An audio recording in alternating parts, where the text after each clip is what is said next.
Hello friends, welcome back to my channel. In this video, we are going to see about Boolean data type. ஓகேவா எல்லா data டைப்பும் முடிச்சிட்டோம். லாஸ்ட்டில் Boolean data type வந்திருக்கும். ஓகேவா Boolean data type அப்படின்னா true or false. பூலியனில் true or false மட்டும்தான் இருக்கும். ஆல்ரெடி நம்ம 10th இதை பற்றி நம்ம படிச்சிருப்போம். அண்ட் ஆல்சோ 12th நம்ம இதை பற்றி படிச்சிருப்போம். ஓகேவா கம்ப்யூட்டர் சயின்ஸில் 12th படிச்சிருப்போம் Boolean data type அப்படின்னு சொல்லிட்டு. ஓகேவா ட்ரூ அண்ட் ஃபால்ஸ் இது மட்டும்தான் இருக்கும். ஓகேவா வேல்யூஸ் ஈக்குவல் டு ட்ரூன்னு அசைன் பண்ணலாம், வேல்யூஸ் ஈக்குவல் டு ஃபால்ஸ்ன்னு அசைன் பண்ணலாம். ஓகேவா இது மட்டும்தான். இப்போ இதுக்கான எக்ஸாம்பிள் பார்த்தா தான் உங்களுக்கு புரியும் நினைக்கிறேன். ஜஸ்ட் நான் என்ன பண்ணுறேன், பைத்தான் ஓப்பன் பண்ணிடுறேன். ஜஸ்ட் நான் வச்சுங்க, இது வந்து இன்ட்ராக்டிவ் டைப்பில் நான் பண்ணிகிட்ருக்கேன். இன்ட்ராக்டிவ் டைப்பில் நான் பண்ணிகிட்ருக்கேன். ஓகேவா ஸோ நான் என்ன பண்ணுறேன், வேல்யூஸ் ஈக்குவல் டு ட்ரூன்னு நான் கொடுக்குறேன். ஓகே நீங்கள் கரெக்டாக கொடுக்குறீங்களா இல்லையான்னு தெரிஞ்சுக்கணுன்னா உங்களுடைய கலரை வச்சு நீங்கள் பார்த்துக்கலாம். ஓகேவா நீங்கள் டைப் பண்ணும்போது கலர் சேஞ்ச் ஆகும். ஓகே நான் ட்ரூன்னு அசைன் பண்ணியிருக்கேன். இப்போது நான் என்ன பண்ண போகிறேன்னா பிரிண்ட் ஆஃப் வேல்யூ நான் கொடுக்குறேன். ஓகே இது வந்து ட்ரூ. ஓகேவா இப்போ வேல்யூ வந்து ட்ரூவாக இருக்குது.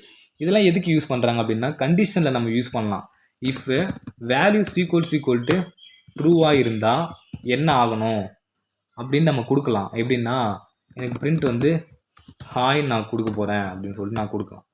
ஓகேவா இப்போ நான் ஹாய்ன்னு எனக்கு பிரிண்ட் ஆகுது. ஏன் இது வந்து ட்ரூவாக இருக்குது. இப்போ நான் என்ன பண்ணுறேன்னா இஃப் வேல்யூஸ் ஈக்குவல் டு ஃபால்ஸாக இருந்தால் என்ன பண்ணணும், பிரிண்ட்டு ஹெலோன்னு பிரிண்ட் ஆகணும். நான் என்ன பண்ணுறேன் அப்படின்னா எனக்கு பிரிண்ட் ஆகலை. ஏன் வேல்யூ வந்து எனக்கு ட்ரூவாக இருக்குது. ஃபால்ஸாக இருந்தால் தான் ஹலோன்னு நான் பிரிண்ட் பண்ண சொல்லியிருக்கேன். ஓகேவா இது வந்து இஃப் கண்டிஷன். இதை பற்றி நீங்கள் கோவப்பட வேணாம். ஏடா இது இப்போ போயிட்டு இதை சொல்லித்தரியே அப்படின்னு சொல்லிட்டு இஃப் வந்து நான் அடுத்து சொல்லித்தரேன். ஓகேவா அப்படி தான் சின்டெக்ஸ் இருக்கும், அதனால் நான் சொல்லித்தந்தேன். ஓகேவா எதுக்காக ட்ரூ ஆர் ஃபால்ஸ் யூஸ் பண்ணுறாங்கன்னு உங்களுக்கு தெரியணும்ல, கண்டிஷன் செக் பண்ணுறதுக்கு.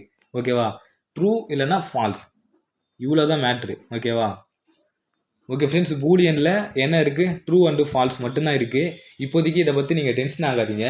இதை நீங்கள் ப்ரோக்ராம் சால்வ் பண்ணும்போது தான் ட்ரூ அண்ட் ஃபால்ஸை பற்றி உங்களுக்கு பர்ஃபெக்டாக புரியும். ஓகேவா okay friends, thank you. see you next video.